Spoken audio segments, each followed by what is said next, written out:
total news blackout. I have met Kashmiris in New York who have complained that they can't get in touch with their families. They don't know what's going on. We know of mass arrests.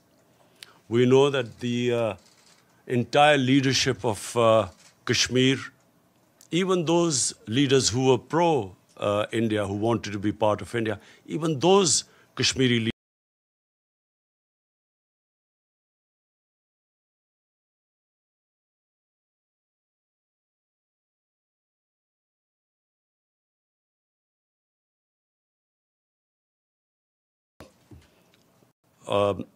who came to see me, who belongs to Kashmir, told me that his relative suffers from dialysis, has kidney problems, so has to have dialysis, and he's fearing for his life.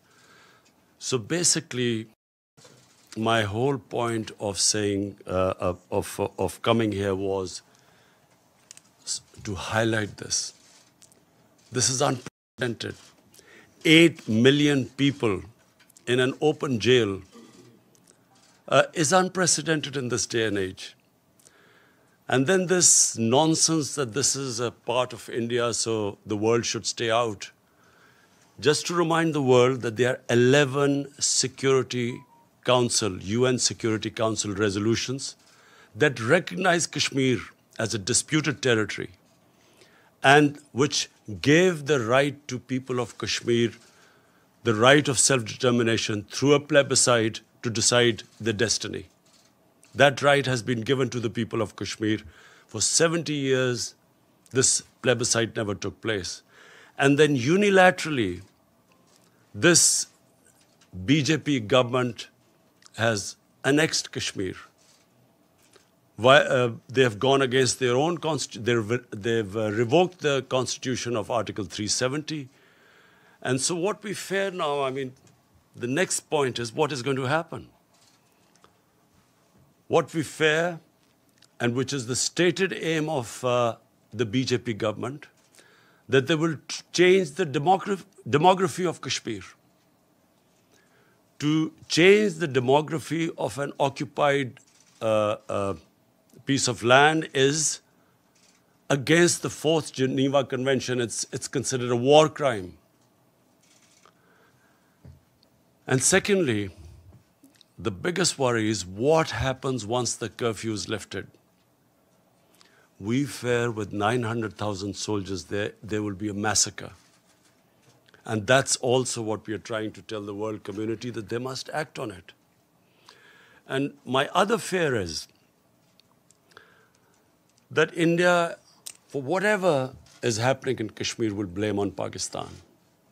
Last February, there was a Kashmiri boy who blew himself up on an Indian military convoy. The parents of the boy said that he was radicalized by the security forces on some checkpoints or something. Nothing to do with Pakistan. Yet Pakistan was immediately blamed for it. I went on air and said, if you give us any proof that Pakistan is involved, we'll take action. Before any proofs could come, the Indian jets arrived. They bombed us. In retaliation, Pakistani jets went and bombed India. On their way back, they were chased by 2 Indian jets who were shot down. Immediately, we returned the pilot who fell in Pakistan, and we returned to India. But unfortunately, that was treated not as a gesture of peace, that we didn't want escalation between 2 nuclear-armed countries. It was taken as a sign of weakness, how we were scared of the might of India. And the sad fact is that unfortunately, India today is governed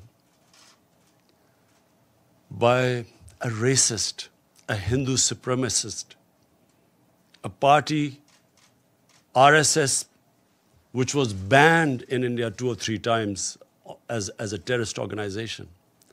RSS was responsible for the assassination of Mahatma Gandhi. Prime Minister Narendra Modi, who's a life member of RSS, was responsible for the pogrom which took place in Gujarat, where 2,000 people were butchered, burnt, under his chief ministership, and for 3 days the state did not do anything. 150,000 people became homeless, Muslims became homeless. Unfortunately, India is past 6 years, is being governed by an extremist party. It believed in the ethnic cleansing of Muslims from India. This is what the founding fathers of RSS, you can just Google and read what they said, who they were impressed by. Adolf Hitler, Mussolini were their role models. This is all, you can just Google it and you'll find it. And this is what we face right now. The moment my party came to power, we tried to do everything to mend our relationship with India. I approached him, I called Prime Minister Modi, said, we have similar problems. You and we have poverty, unemployment, and of course, climate change is going to affect both Pakistan and India. And all these efforts were rebuffed. We thought it was because of the election campaign. We thought maybe, a nationalist party would pander to its base. So we waited till after the elections. And once the elections were over, we again approached them, and then we found that they were trying to push us into the FATF blacklist to bankrupt Pakistan. That's when we realized there was an agenda. And of course, on 5th August, the agenda came forward. They do not consider Muslims as equal citizens. Neither do they consider Christians as equal citizens. They do not believe in the Nehru-Gandhi secular, plural Indian society. India is changing, has changed in the 6 years. I know India. I have friendships, I know through cricket, I know the India of Nehru and Gandhi, and I know what is going on now. So I'm alarmed, and I think the world leaders need to know. I've spoken to the world leaders. I've spoken to President Trump. I've spoken to Boris Johnson, the British Prime Minister. On telephone, I've spoken to Angela Merkel, to President Macron of France. I've spoken to the Muslim leaders. And this is the time for the world to act before this goes too far. Because this is the first time after the Cuban crisis, 2 nuclear-armed countries are going to come face to face.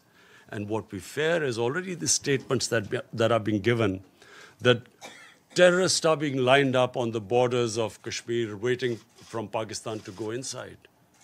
What sort of a nonsense is this? What possible benefit is Pakistan going to have now sending in terrorists when there are 900,000 security forces there? All that will happen is that there will be more oppression on the people of Kashmir.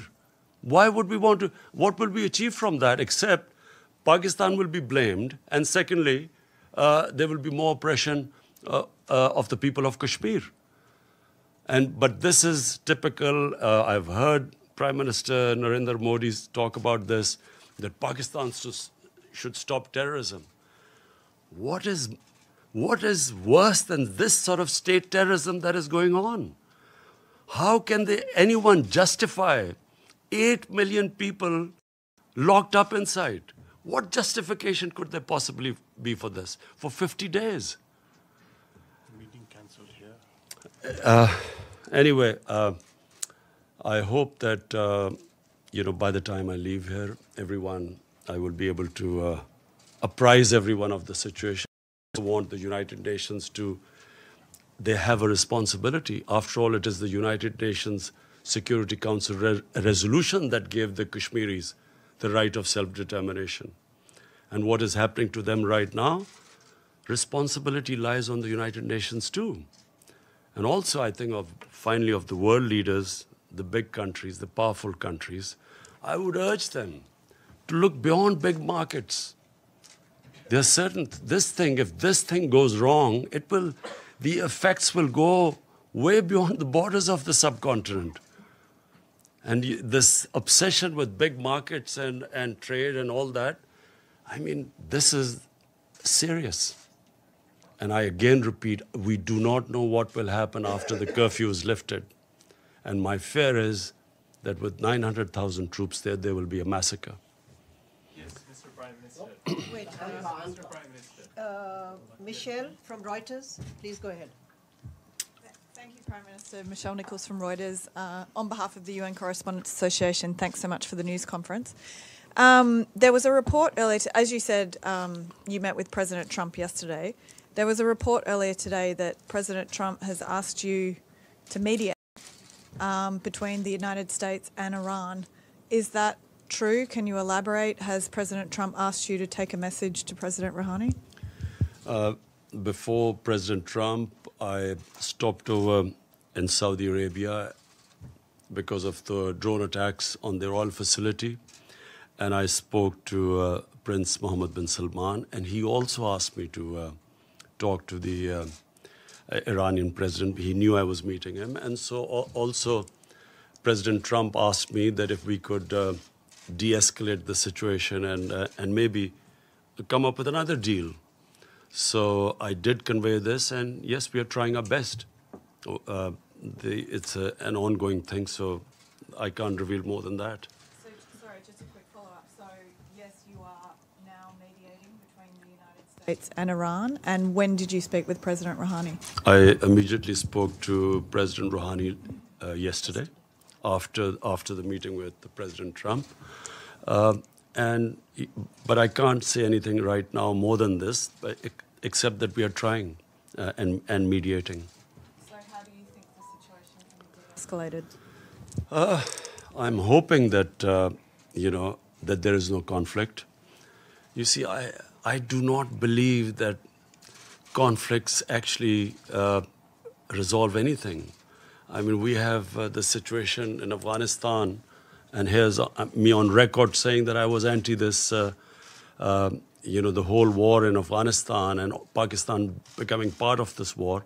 And I was told both times that, look, the war in Afghanistan will be over in a few weeks, and Pakistan will only be involved in it for a few weeks. So, 19 years down the line, we have a situation.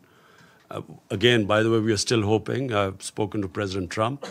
We are trying now to get the talks restarted between Taliban and the Americans.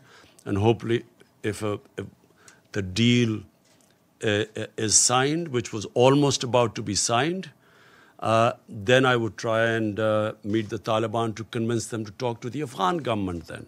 Because until now, that's where the hitch was. Taliban were talking to the Americans, but not to the Afghan government. So Pakistan is affected by this. By all the turmoil in Afghanistan. We desperately want there to be peace, also for the sake of people of Afghanistan. Also, this would be a tragedy for not just Pakistan, but I mean for all developing countries with their budgets being affected if this war takes place and the oil prices shoot up. It's going to cause much more poverty, so we'll try our best in both cases. Thank you. James, Al Jazeera, and after this, if I can't identify somebody, please identify yourself before you ask a question. James, go ahead. James Bays from Al Jazeera. On Kashmir, I've heard absolutely everything you've said, but I still want to ask this question. You're here in New York. Prime Minister Modi is here in New York. You both had meetings with President Trump. Is there a possibility of face-to-face diplomacy? Is there a chance for diplomacy on Kashmir? Look, before 5th August, Pakistan tried everything. I spoke to President Modi too, saying we have similar problems. Our problem is poverty, above anything. The responsibility of the head of state above anything is to get people out of poverty. And conflict is one that creates poverty. And sadly, as I said, there was no response. Now, after the 5th of August, I'm afraid what is the point of talking now? What they had done to Kashmir, unless and until they lift the curfew and then restore that Article 370, there's no chance of talking. So that's why we've asked President Trump and other world leaders to intervene. The lady in pink right here. Thank you very much. Mr. Prime Minister, you're a man of enormous sophistication, and you're aware, I know, that there are very often forces behind the kinds of conflicts you're facing now. You have mentioned the Security Council. Now, one of my concerns, if this issue becomes before the Security Council, is there has been a tendency to attack Islamic countries, Iraq, Libya, and now Syria. And wouldn't it be risky to get the Security Council, with its multiple interests conflicting, involved in this? What would your expectation or hope be? Look, I mean, if ever the Security Council has to move, it's now. And I'll say for two reasons. One, the people of Kashmir are suffering simply because the Security Council could not implement its decision to allow them the right of self-determination. The 11 resolutions. So it's their responsibility. 8 million people are locked inside for 50 days. It's inhuman. So what is the Security Council for then? Second, this has a potential of the unthinkable. Two nuclear-armed countries face to face. Surely the Security Council came into being to stop this. I mean, this is as bad as it gets. Yeah. So here's me, the reason I started by saying, I would not have come out of Pakistan because, we are just about coming out of a really difficult economic situation and governance issues and fighting a corrupt mafia. I would not have come here.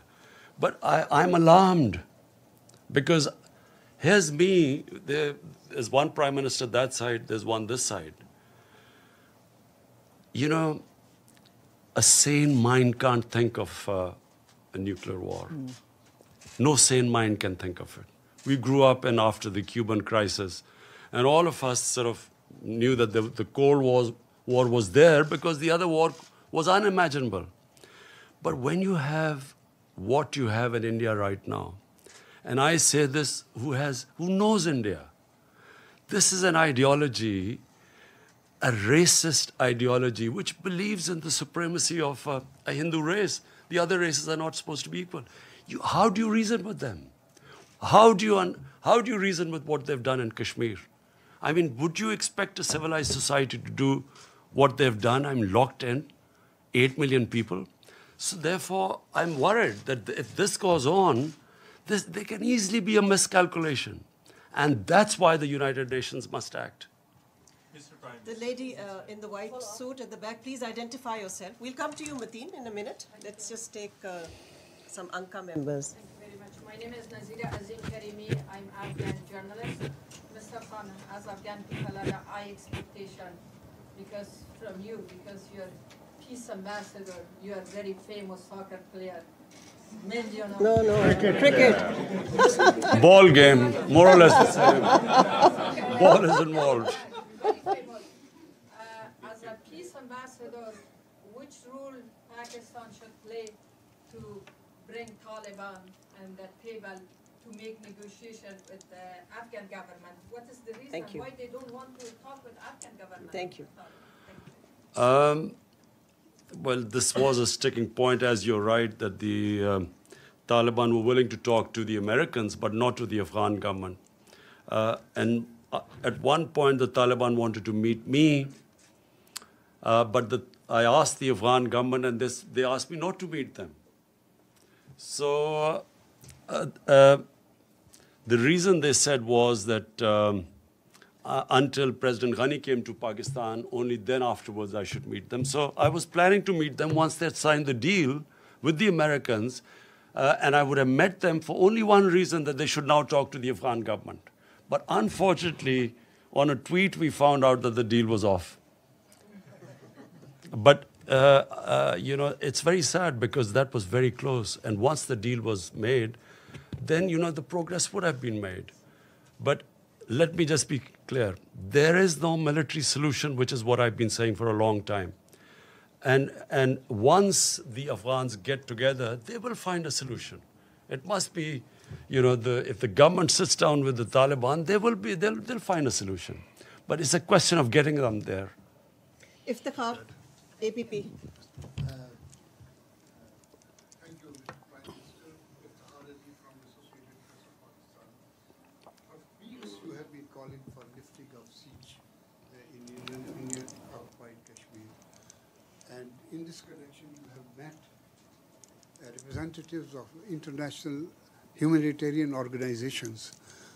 What is it that prevents them to carry out their mandated task of providing relief to the Kashmiri people and to visit the prisoners, which they are mandated to do?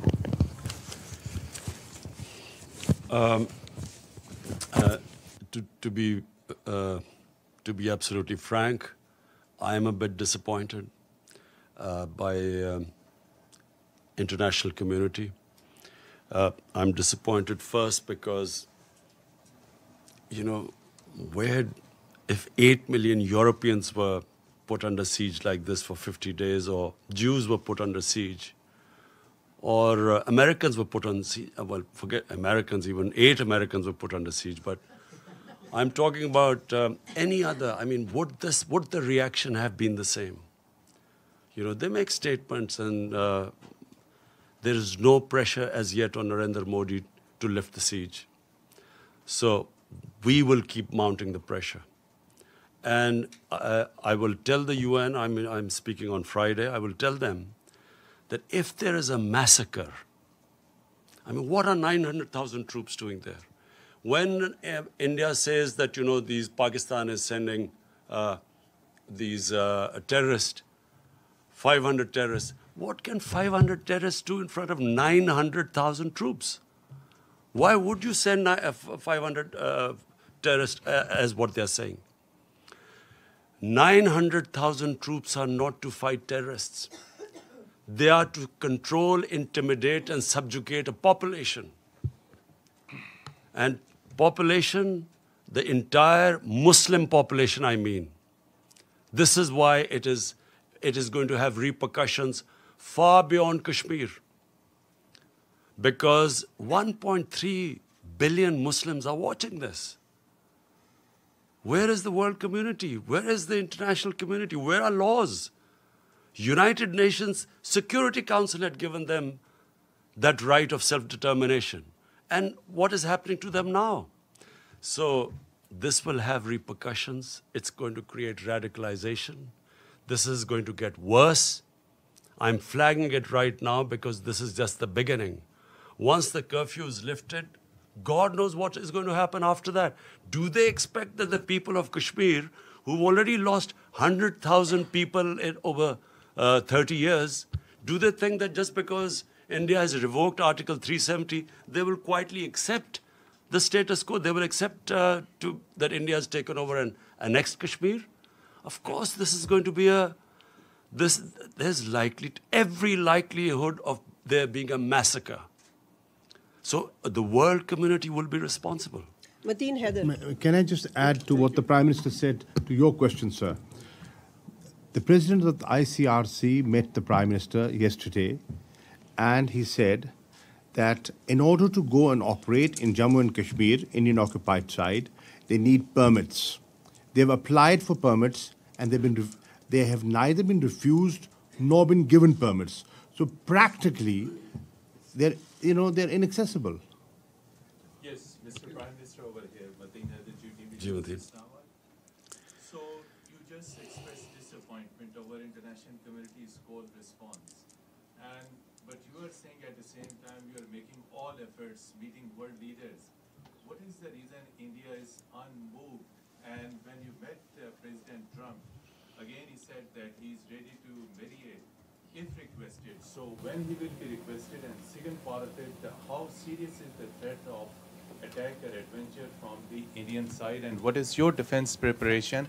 Do we have the capability to thwart any possible aggression from India with full force? Thank you, Mr. Prime Minister.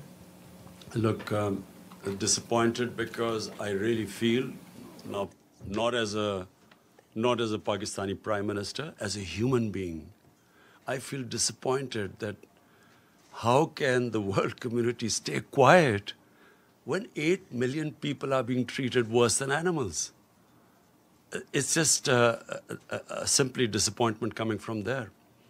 Secondly, I know why the response is lukewarm, and I know why Mr. Modi is not pushed at the moment. The reason is because people look upon India as a market of 1.2 billion people. Sadly, this is what is happening. Material comes over the human. So it's because it's a big market. They know it's wrong. Everyone I've spoken to knows this is wrong. Some are appalled by it. But they keep quiet because in the end they start thinking of a market. But my simple message to all those who are looking at a big market, this can go very wrong. To your second question, last time when they made Pakistan an excuse for this, a boy brutalized by the Indian security forces who blew himself up, they blamed Pakistan and bombed us.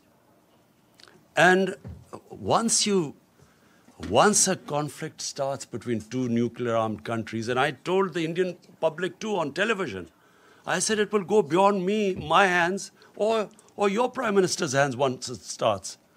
Who knows where it's going to end up? So it's madness to allow this whole situation to deteriorate further, because it's only going to deteriorate.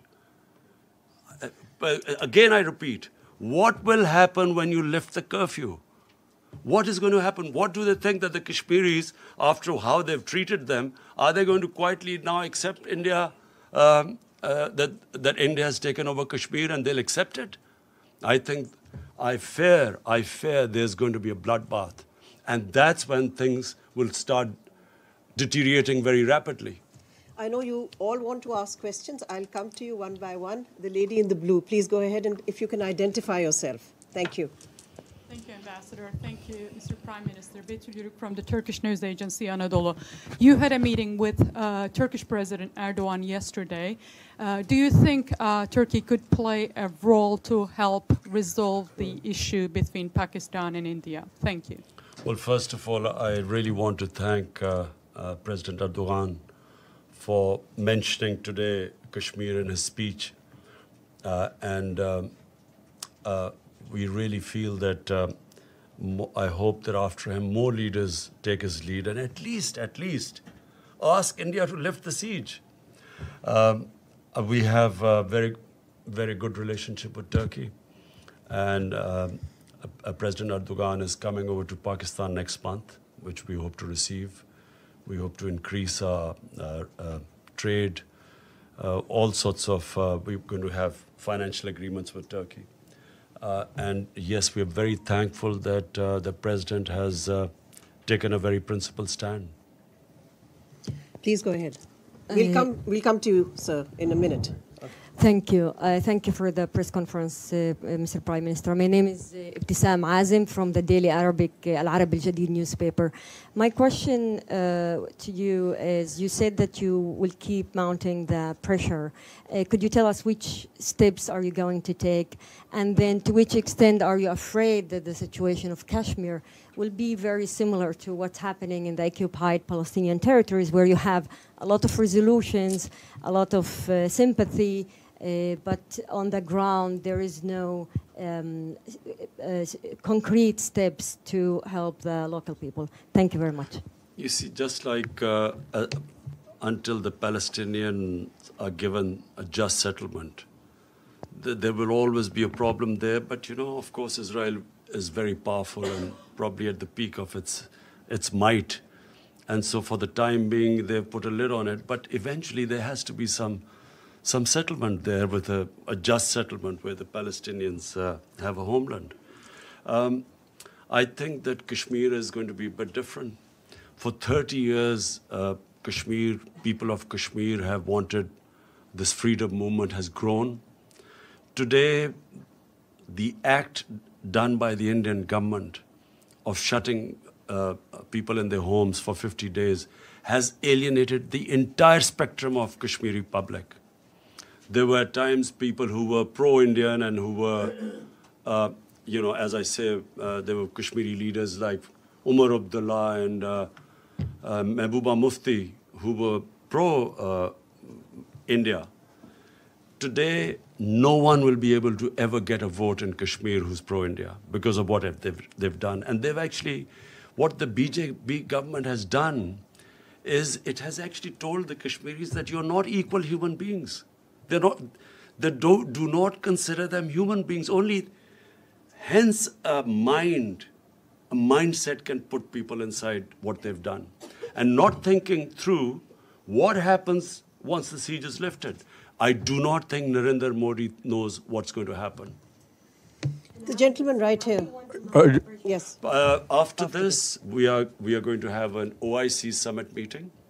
We will gather all the Muslim countries simply for one thing. The only reason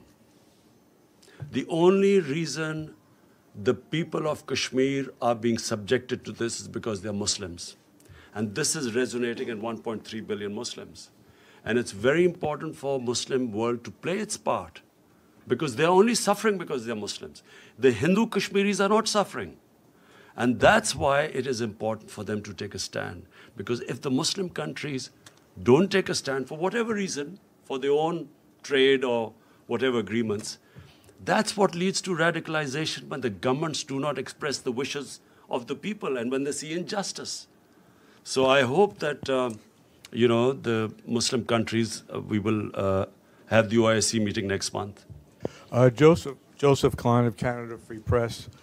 You've been quoted as saying that Pakistan had originally trained al-Qaeda forces and also that you regretted the decision by the Pakistani government after the 9/11 attack to side with America against the what would then refer to as terrorists. What assurances have you given to President Trump that Pakistan will indeed help in the fight against terrorists, including within Pakistan, that are aligned with the Taliban? Because I believe the second in command in the Provisional Transition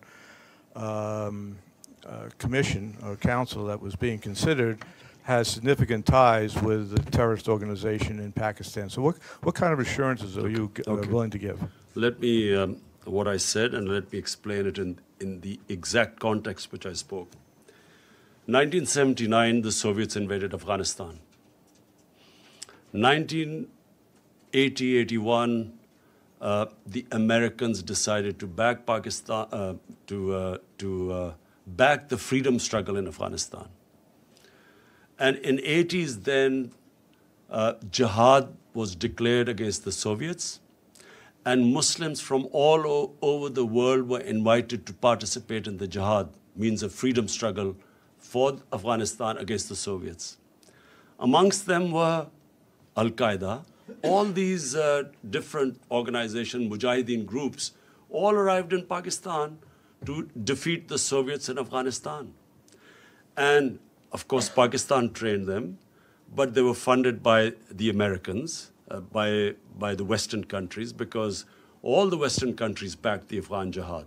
So my whole point was that then Mujahideen, who were doing, the Russians would call terrorism, but then we would call them freedom fighters. They were trained in the art of guerrilla warfare, which the Russians called terrorism. And so when the Soviets left, my whole point is that the United States also packed up and left. And we were left with the groups. So I was just explaining how come when they talk about Pakistan having these groups, this is how we ended up having the groups. If it would have been, which is what we hope now, we hope that there's a proper transition from Taliban, from when the Americans pull out of Afghanistan, we hope there's a transition to a proper political solution rather than just packing up and going as happened in '89. There will again be chaos in Afghanistan. So my whole point is that when they left, chaos happened in Afghanistan, Pakistan had the fallout. We were left with these groups, all dressed up and nowhere to go. And we were blamed in the end. After 9/11, when the same groups from Mujahideen turned into terrorists, Pakistan was blamed for it. We were given the job now to clear this up. And we ended up losing 70,000 people from 2003 onwards. And so my whole point is that either we should not have participated in the Afghan jihad.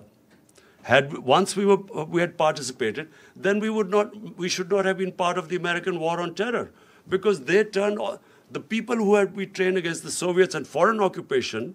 When the Americans occupied Afghanistan, they turned on Pakistan. Azim Mia and then Jahzeb of ARY. Azim Mia, please go ahead.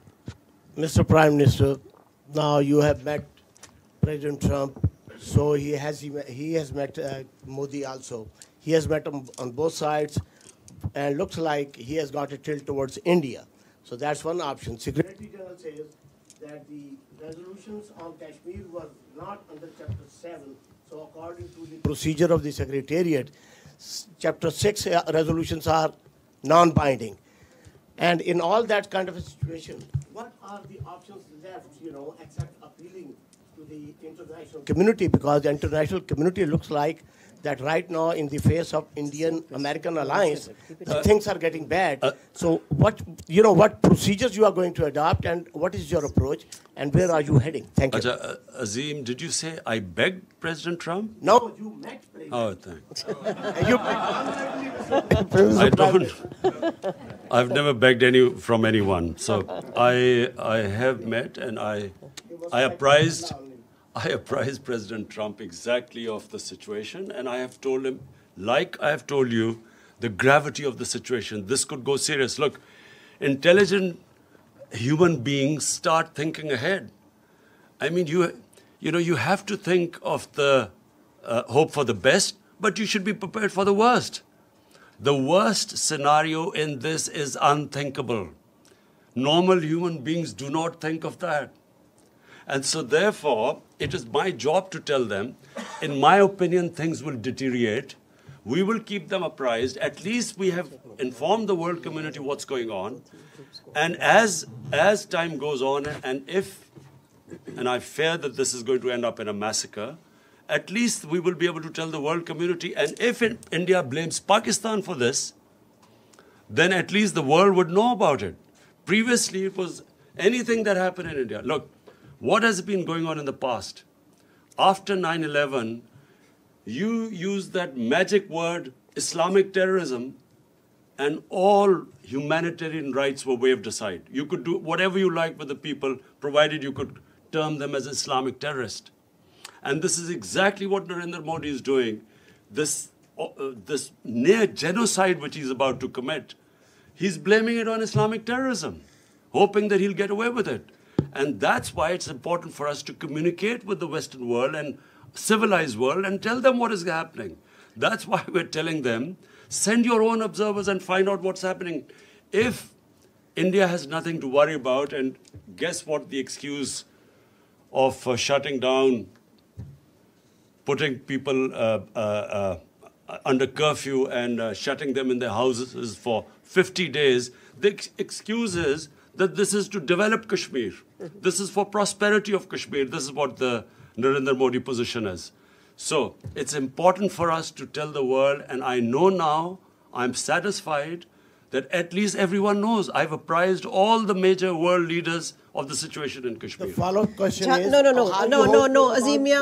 No, Azimia. No, there are other people who want to ask a question. Go ahead, Jahzeb. Thank you, Ambassador Maliha. This is Jahzeb Ali from Airwine News TV, Pakistan. Prime Minister, like President Trump, Secretary General of the United Nations also offered to mediate between India and Pakistan on Kashmir issue. On Kashmir issue. So, sir, you still have to meet him. Sir, will you comment on the role of United Nations? I mean, United Nations also failed to implement its own resolutions for the last many years. So, in your opinion, what's the reason for that? Thank you, Jahzeb. Jahzeb, inshallah, you will see that this issue is not now going to die down. You will see in time. Dawn, Anwar Iqbal or Masood Haider, you decide amongst the two Anwar. of you. Huh?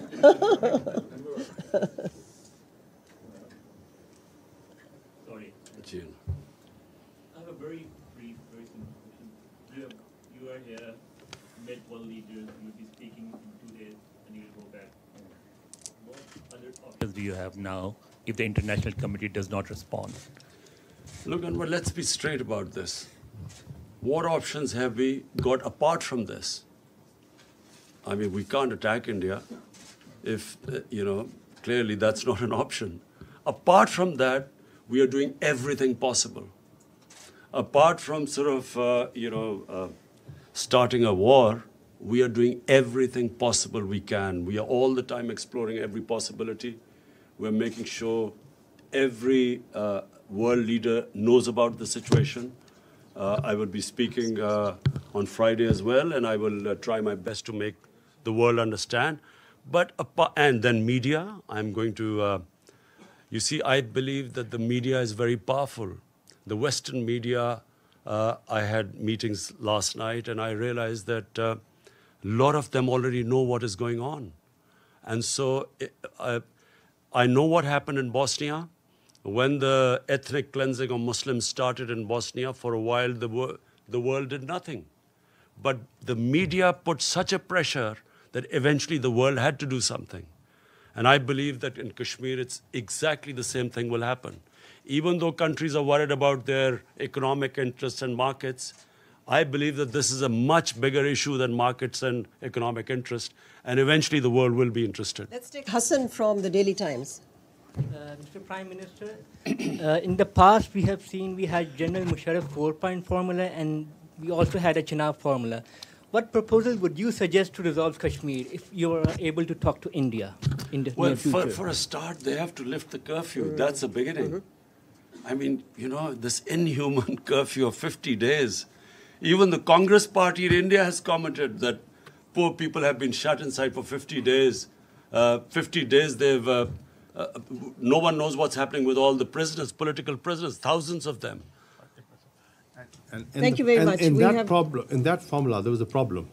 And the problem was the third party, the most affected party, the Kashmiris, were not in the loop. We have one last question. Go ahead. Voice of America, U.S. service, we broadcast to Pashto region, Pakistan, Afghanistan. Did Trump ask you to play some role or active role in Afghanistan? And did he told you something about to put some pressure on Taliban? And whatever you told me. I'll repeat what I said. We were very surprised because the deal was about to be signed when from a tweet we found out that the deal had been broken. So what we hope is that, and what we will try and do, is to actually get back that deal to be signed. And then Pakistan will do its best to get the Taliban to talk to the Afghan government. We're done. We're done. As we know that there is no word of disappointment in your dictionary. Really appreciate as you have conveyed Pakistan's narrative loud and clearly across the world. During these days, you have met with different head of states, including Donald Trump.